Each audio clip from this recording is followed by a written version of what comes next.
Hi hello ನಮಸ್ಕಾರ TV5 ವೀಕ್ಷಕರೆಲ್ಲರಿಗೂ ಸ್ವಾಗತ. ನಾನು ನಿಮ್ಮ ಲಕ್ಷ್ಮೀನಾರಾಯಣ್. ನಾನು ಇವತ್ತು ಯಾಕಪ್ಪ ಇಲ್ಲಿ ಕೂತಿದ್ದೀನಿ ಅಂತ ಈಗಾಗಲೇ ನಿಮಗೆಲ್ಲರಿಗೂ ಗೊತ್ತಿರುತ್ತೆ. ಎಸ್, ಈಗಷ್ಟೇ ನಾನು ಬಿಸಿಯಾಗಿ ಮೊದಲ ದಿನದ ಮೊದಲ ಶೋ KGFನ ಮೊದಲ ಶೋ ನೋಡ್ಕೊಂಡು ಬರ್ತಾ ಇದ್ದೀನಿ.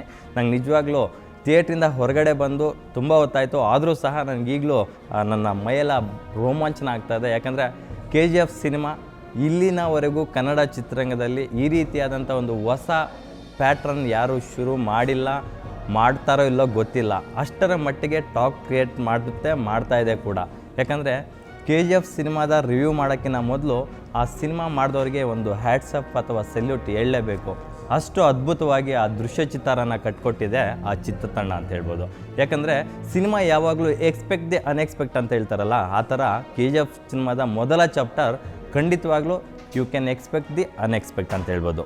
ಇಲ್ಲಿ ಕನ್ನಡ ಚಿತ್ರರಂಗದಲ್ಲಿ KGFಗಿಂತ ಮೊದಲು KGFನ ನಂತರ ಅಂತ ಮಾತಾಡುವಂಥ ದಿನಗಳು ತುಂಬ ದೂರ ಉಳಿದಿಲ್ಲ ಅಂತ ಹೇಳ್ಬೋದು. ಯಾಕಂದರೆ ಈ ರೀತಿಯಾದಂಥ ಒಂದು ಪ್ಯಾಟ್ರನ್ ಸಿನಿಮಾ ಕನ್ನಡ ಚಿತ್ರರಂಗದಲ್ಲಿ ಇಲ್ಲಿವರೆಗೂ ಯಾರೂ ಮಾಡಿಲ್ಲ. ರೊಟೀನ್ ಪ್ಯಾಟ್ರನ್ನ ಬಿಟ್ಟು ಒಂದು ಹೊಸ ಪ್ಯಾಟ್ರನ್ನ ತೆರೆಗೆ ತರುವಂಥ ಒಂದು ಪ್ರಯತ್ನ ಮಾಡಿದ್ದಾರೆ ಡೈರೆಕ್ಟರ್ ಪ್ರಶಾಂತ್ ನೀಲ್.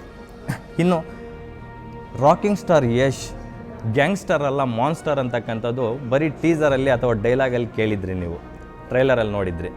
ಅದು ಸಿನಿಮಾ ನೋಡಿದ ಮೇಲೆ ಪ್ರತಿಯೊಬ್ಬರಿಗೂ ಆ ಪದ ಖಂಡಿತವಾಗ್ಲೂ ಕಾಡುತ್ತೆ.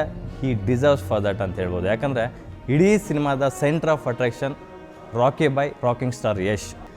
ನಾನು ಕತೆ ಬಗ್ಗೆ ಜಾಸ್ತಿ ರಿವೀಲ್ ಮಾಡಲ್ಲ, ನೀವು ಥಿಯೇಟ್ರಲ್ಲಿ ಹೋಗಿ ಅದನ್ನು ಫೀಲ್ ಮಾಡಿದ್ರೆ ತುಂಬ ಚೆನ್ನಾಗಿರುತ್ತೆ ಅಂತ ಹೇಳ್ತೀನಿ. ಇನ್ನು ಈ ಸಿನಿಮಾದಲ್ಲಿ ಮದರ್ ಸೆಂಟಿಮೆಂಟು ತುಂಬ ಕಾಡುತ್ತೆ. ಪ್ರತಿಯೊಂದು ಸಿನಿಮಾದಲ್ಲೂ ತಾಯಿ ಸೆಂಟಿಮೆಂಟು ಪ್ರತಿಯೊಬ್ಬರಿಗೂ ಭಾವನಾತ್ಮಕವಾಗಿ ಟಚ್ ಆಗುತ್ತೆ.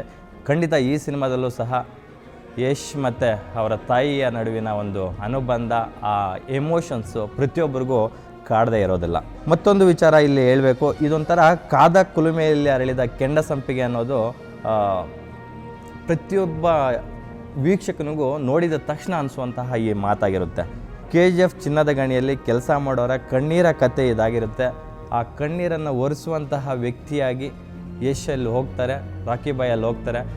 ನಂತರ ಅಲ್ಲಿ ಏನೆಲ್ಲ ನಡೆಯುತ್ತೆ ಅಂತಕ್ಕಂಥದ್ದನ್ನು ತುಂಬ ಡೀಟೇಲ್ಡಾಗಿ ಚಿತ್ರತಂಡ, ಪ್ರತಿಯೊಬ್ಬ ಟೆಕ್ನಿಷಿಯನ್ಸ್ ಕೂಡ ಅವರ ಸಾಮರ್ಥ್ಯಕ್ಕೂ ಮೀರಿ ಅದನ್ನು ಎಕ್ಸ್ಪೋಸ್ ಮಾಡಿದ್ದಾರೆ. ಅದನ್ನು ನಾವು ಈಚ್ ಆ್ಯಂಡ್ ಎವ್ರಿ ಫ್ರೇಮ್ನಲ್ಲೂ ನೋಡ್ಬೋದು. ಯಾಕಂದರೆ ಸಿನಿಮಾದ ಡೈಲಾಗ್ಸಿಂದ, ಕಥೆಯಿಂದ, ಚಿತ್ರಕಥೆಯಿಂದ ತೆಗೆದುಕೊಂಡು ಹೋಗೋದಾದರೆ ಪ್ರಶಾಂತ್ ನೀಲ್ ತಮ್ಮ ಈ ಹಿಂದಿನ ಸಿನಿಮಾದಲ್ಲಿ, ಉಗ್ರಂ ಸಿನಿಮಾದಲ್ಲಿ ಏನು ಮಾಡಿದ್ರೋ ಅದಕ್ಕಿಂತ ಹೆಚ್ಚಿನ ಹೋಮ್ವರ್ಕ್ ಮಾಡಿದ್ದಾರೆ ಅಂತ ಹೇಳ್ಬೋದು, ರಿಸರ್ಚ್ ಮಾಡಿದ್ದಾರೆ ಅಂತ ಹೇಳ್ಬೋದು. ಅದು ಸಿನಿಮಾದ ಗತ್ತು, ಗೈರತ್ತು, ಗಮ್ಮತ್ತನ್ನ ತೋರಿಸುತ್ತೆ ಅಂತ ಹೇಳ್ಬೋದು. ಇನ್ನು ಭುವನ್ ಗೌಡ ಸಿನಿಮಾಟೋಗ್ರಫಿ ಬಗ್ಗೆ ನಾನು ಹೇಳಲೇಬೇಕು. ಭುವನ್ ಗೌಡ ಅತ್ಯದ್ಭುತವಾದಂಥ ಸಿನಿಮಾಟೋಗ್ರಫಿ ಮಾಡಿದ್ದಾರೆ. ಸಿನಿಮಾ ಥಿಯೇಟ್ರಿಂದ ಹೊರಗಡೆ ಬಂದರೂ ಸಹ ನಿಮಗೆ ಆ ಫ್ರೇಮ್ಸು ನಿಮ್ಮ ಕಣ್ಮುಂದೆ ಹರಿದಾಡ್ತಾ ಇರುತ್ತೆ. ಖಂಡಿತವಾಗ್ಲೂ ಇದೊಂದು ಟ್ರೆಂಡ್ ಸೆಟ್ ಸಿನಿಮಾ ಆಗುತ್ತೆ. ಕನ್ನಡ ಚಿತ್ರರಂಗದ ಮಟ್ಟಿಗೆ ಒಂದು ಮೈಲ್ ಸ್ಟೋನ್ ಸಿನಿಮಾ ಆಗುತ್ತೆ, ಅದರಲ್ಲಿ ಎರಡು ಮಾತಿಲ್ಲ ಅಂತ ಹೇಳ್ಬೋದು. ಇನ್ನು ರವಿ ಬಸ್ರೂರು ಹಿನ್ನೆಲೆ ಸಂಗೀತ ಮತ್ತು ಸಂಗೀತನ ರವಿ ಬಸ್ರೂರು ಅತ್ಯದ್ಭುತವಾಗಿ ಮಾಡಿದ್ದಾರೆ ಅಂತ ಹೇಳ್ಬೋದು. ಅವರು ಏನು 2-3 ವರ್ಷಗಳಿಂದ ಹಾಕಿರ್ತಕ್ಕಂಥ ಶ್ರಮದ ಫಲ ಇವತ್ತು ನಿಮಗೆ ಅಲ್ಲಿ ಎದ್ದು ಕಾಣ್ತಾ ಇದೆ ಸಿನಿಮಾದಲ್ಲಿ ಅಂತ ಹೇಳ್ಬೋದು. ಅವ್ರು ಏನೋ ಒಂದು ಟ್ರೂಪ್ ಕಟ್ಕೊಂಡು ಹಗಲಿರುಳು ದುಡಿತಾಯಿದ್ರು, ಕಂಟಿನ್ಯೂಸ್ 24 ಅವರ್ಸ್ ಕೂತು ಒಂದೊಂದು ಪ್ಲಾಟ್ನ ರೆಡಿ ಮಾಡ್ತಾಯಿದ್ರು ಅಂತ ಹೇಳ್ತಾಯಿದ್ರು. ಅದರ ಒಂದು ಶ್ರಮದ ಫಲ ನಮಗೆ ಎದ್ದು ಕಾಣ್ತಾ ಇದೆ ಅಂತ ಹೇಳ್ಬೋದು. ಇನ್ನು ಈ ಸಿನಿಮಾನ ಅಂದರೆ ಇವರು ಇಷ್ಟು ಟೆಕ್ನಿಷಿಯನ್ಸು ಮತ್ತು ಕಲಾವಿದರು ಕಂಡಂತಹ ಕನಸನ್ನು ನನಸು ಮಾಡಿದಂತಹ ಹೊಂಬಾಳೆ ಫಿಲಮ್ಸ್ನ ವಿಜಯ್ ಕಿರ್ಗಂದೂರ್ ಅವರಿಗೆ ನಾವು ಥ್ಯಾಂಕ್ಸ್ ಹೇಳಲೇಬೇಕು.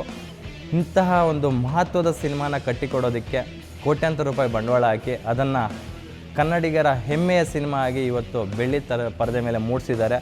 ಸೊ ಅವರಿಗೆ ನಾವು ಥ್ಯಾಂಕ್ಸ್ ಹೇಳಲೇಬೇಕು. ಸೊ ಈ ನಿಟ್ಟಿನಲ್ಲಿ ಹೊಂಬಾಳೆ ಫಿಲಮ್ಸು ಕನ್ನಡ ಚಿತ್ರರಂಗಕ್ಕೆ ಒಂದು ಹೊಸ ಮೈಲಿಗಲ್ಲನ್ನು ತಂದು ನೆಟ್ಟಿದೆ ಅಂತ ಹೇಳೋದ್ರಲ್ಲಿ ತಪ್ಪೇ ಇಲ್ಲ ಅಂತ ಹೇಳ್ಬೋದು. ಇನ್ನು ಈ ಸಿನಿಮಾದಲ್ಲಿ ರಾಕಿ ಬಾಯ್ ಬಗ್ಗೆ ಮಾತ್ರ ಅಷ್ಟೇ ನಿಮ್ಗೆ ಹೇಳಿದೆ. ಅದರ ಹೊರತಾಗಿ ಹಿರಿಯ ಕಲಾವಿದರಾದಂಥ ಬಿ ಸುರೇಶ್ ಅವರಿದ್ದಾರೆ. ನಾಯಕಿಯಾಗಿ ಶ್ರೀನಿಧಿ ಶೆಟ್ಟಿ ಈ ಬೆಳ್ಳಿತೆರೆಗೆ ಪದಾರ್ಪಣೆ ಮಾಡಿದ್ದಾರೆ. ಶ್ರೀನಿಧಿ ಶೆಟ್ಟಿ ಕೆಲವೇ ಸೀನ್ಗಳಲ್ಲಿದ್ದರೂ ಸಹ ಕಾಡುವಂತಹ ಒಂದು ಪಾತ್ರ ಆಗಿರುತ್ತೆ. ಜೊತೆಗೆ ಅಚ್ಯುತ್ ಕುಮಾರ್ ಇದ್ದಾರೆ, ಅಯ್ಯಪ್ಪ ಇದ್ದಾರೆ, ಅನಂತ್ನಾಗ್ ಇದ್ದಾರೆ, ಮಾಳ್ವಿಕಾ ಇದ್ದಾರೆ, ವಸಿಷ್ಠ ಎನ್ ಸಿಂಹ ಇದ್ದಾರೆ. ಇವರೆಲ್ಲರ ಹೊರತಾಗಿ ಯಶ್ ಅವರ ಅಂಗರಕ್ಷಕನಾಗಿ ನಮಗೆ ನಿಜ ಜೀವನದಲ್ಲಿ ಕಾಣಿಸ್ಕೊಳ್ತಾ ಇರ್ತಕ್ಕಂತಹ ರಾಮ್ ಅವರು ಈ ಸಿನಿಮಾದ ಖಳನಾಯಕನಾಗಿ ಅಬ್ಬರಿಸಿದ್ದಾರೆ.